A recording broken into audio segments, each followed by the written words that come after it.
अनंत सिंह को इन्हीं लोगों ने बंद किया, AK-47 डाल के और केस बनाया, क्योंकि उस समय अनंत सिंह विरोध करते थे और वोट मंगवाने का काम करा। ये कहाँ तक न्याय संगत है? और चुनाव आयोग भी सब कुछ देख। नीतीश जी और लालू जी दोनों साथ संघर्ष करते थे। आज नीतीश जी के साथ डबल इंजन की सरकार है। जब बंटवारा कर रहे थे बिहार और झारखंड का, उमा ग्रुप, जो सोचता है वो करता है। आपके अपने सपनों का आशियाना। नमस्कार, आप देख रहे हैं भारत लाइव। बिहार में इन दिनों हंगामा चल रहा है। हंगामा किस मुद्दे पर?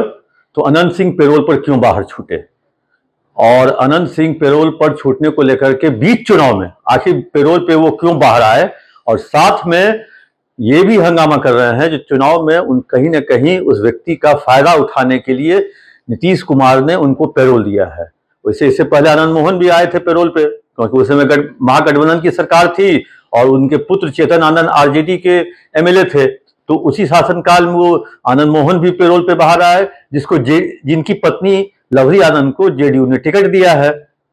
अब आनंद मोहन आज सुबह 4 बजे तड़के पैरोल पे बाहर आए और 4 ही बजे बेऊर से ही अपने समर्थकों के साथ बिना बाढ़ मोकामा रुके हुए सीधे बरहिया पहुंच गए। मोकामा में के वो रहने वाले हैं, तो कहीं ना कहीं जो कहें मुंगेर लोकसभा क्षेत्र को में वोटरों को प्रभावित करने के लिए, क्योंकि अगर आप पैरोल का कारण समझिएगा तो पैरोल का कारण दिया गया है पुश्तैनी जमीन के बंटवारा के लिए।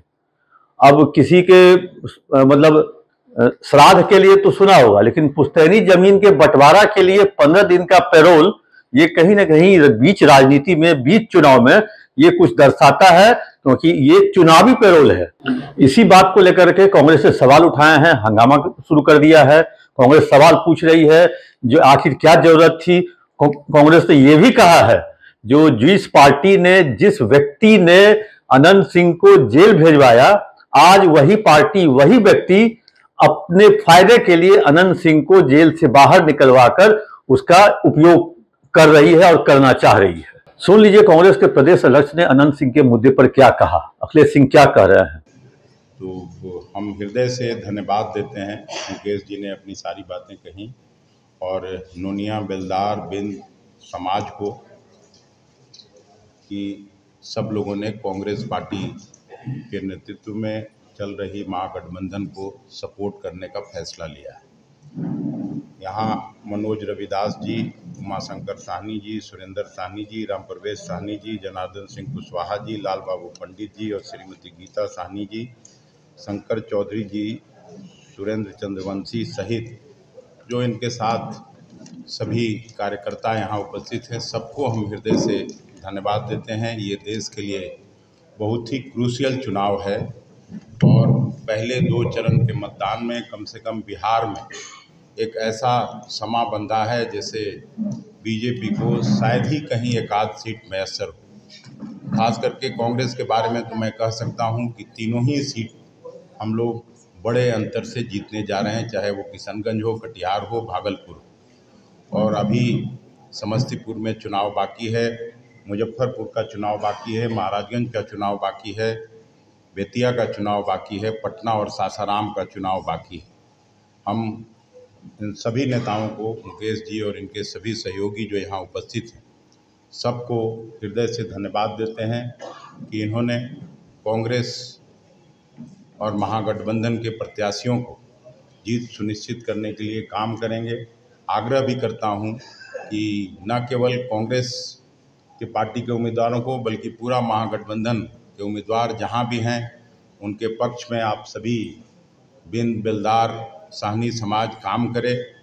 और ये निश्चित है कि कांग्रेस पार्टी किसी एक जाति बिरादरी की पार्टी नहीं रही है। आज़ादी के बाद से ही हम लोग सभी जाति बिरादरी, धर्म, संप्रदाय को लेकर चलते हैं और निश्चित रूप से जो देश में एक परिवर्तन की लहर चल रही है, आप लोग भी महसूस करते होंगे कि हर जगह भारतीय जनता पार्टी को परेशानी हो रही है।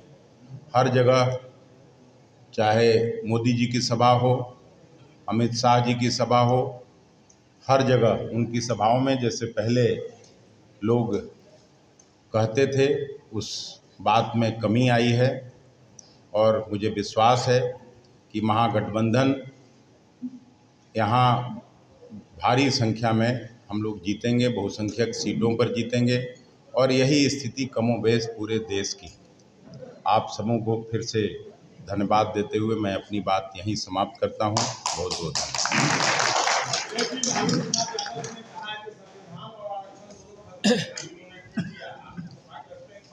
बिल्कुल इत्तेफाक रखते हैं। जिस तरह से जमहूरियत जनतंत्र का गला घोंटा जा रहा है, आज़ादी के बाद पहली बार ऐसा हुआ कि चुनाव के घोषणा के बाद एक सबसे लोकप्रिय चीफ मिनिस्टर अरविंद केजरीवाल को जेल के सलाखों में बंद कर दिया जाता है। पिछला 2 विधानसभा उनका देख लीजिए, एक बार 95-96% सीट दिल्ली विधानसभा की उन्होंने जीता, 70 में 67। दूसरा जो चुनाव हुआ उसमें वो 62 सीट पर फिर से विजयी हुए, 92% सीट विधानसभा का वो जीते। पंजाब में सरकार बनाई, महागठबंधन में शामिल हुए और वो इशूज पर बात करते थे, इसलिए उनका आवाज़ बंद करने के लिए बंद किया गया। एक दलित मुख्यमंत्री बगल में हेमंत सोरेन, उनको बंद किया जाता है। तो ये सब क्या है? ये जमहूरियत और जनतंत्र में ऐसा कभी होता नहीं था। ये पहली बार इस तरह का की घटना हो रही है जब अपोजिशन पार्टीज़ के लीडर इशूज़ की बात करते हैं, इशू उठाते हैं, सवाल पूछते हैं प्रधानमंत्री से, तो उनका आवाज़ बंद करने के लिए ऐसा काम किया जा रहा है। उसी तरह से ये 400 पार की बात करते थे। 400 पार का क्या मतलब? 300 कुछ सीट आया था पिछली बार भी भारतीय जनता पार्टी के गठबंधन को। तो आप 400 इसलिए कर रहे हैं कि आप संविधान बदलना चाहते हैं, नगपुरिया कानून लाना चाहते हैं इस देश में। तो उन लोगों ने खुद ही ये किया। हालांकि 400 पार का देश में उनकी बात को किसी ने सीरियसली लिया नहीं। 400 पार जब वो कहते थे तो लोग आपस में बात करते थे कि इसका मतलब अगर गलती से आ गए मोदी जी तो डीजल पेट्रोल का दाम 400 पार हो जाएगा।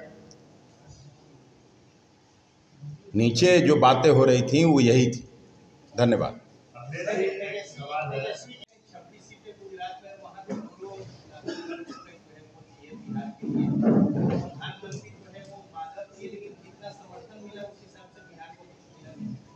भाई, मैं पटना विश्वविद्यालय का छात्र था और जिस समय छात्र था उस समय से आंदोलन चलता था कि पटना विश्वविद्यालय को सेंट्रल विश्वविद्यालय बनाया जाए।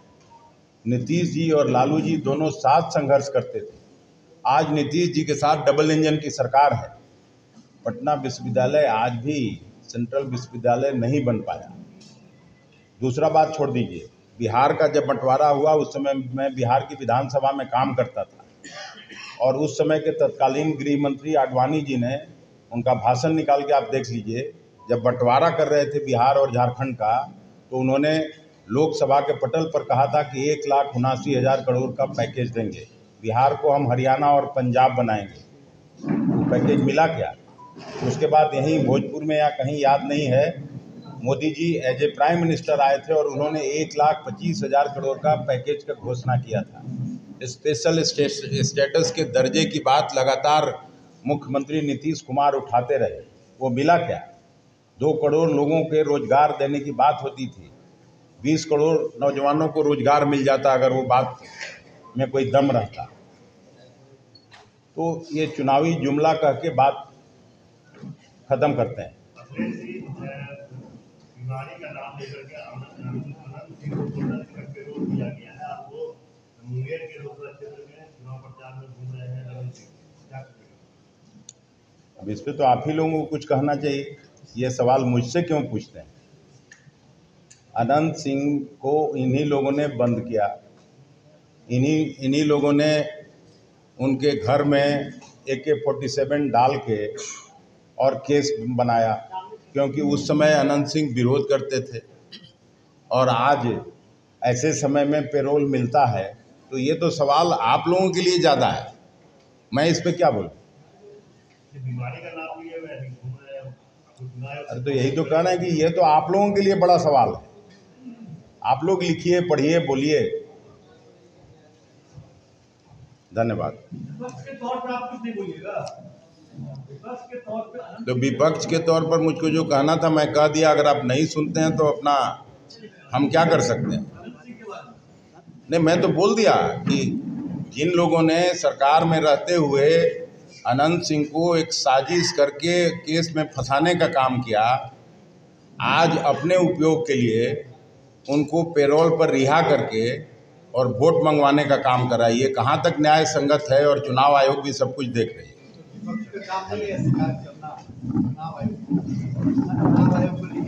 तो आपने सुना किस तरह अखिलेश सिंह सरकार पर सवाल उठा रहे हैं और कह रहे हैं जो पेरोल की क्या जरूरत थी। पनोरमा ग्रुप, जो सोचता है वो करता है। अगर ये वीडियो पसंद आई और वह बिहार के राजनीति और बिहारियत से सरोकार रखेनी तो सब्सक्राइब बटन दबा के चैनल के सब्सक्राइब कर ली। ओजे एगो घंटी बा, ओकरा बटन दबा देला से कुल सटीक और मारक खबर रुआ मुफ्त में मिल जाई। अगर रुआ पत्रकारिता के हमनी के नया प्रयोग में सहयोग कर चाहतानी तो ज्वाइन बटन दबा दी। पेटीएम नंबर नोट कर ली 9386816700। धन्यवाद।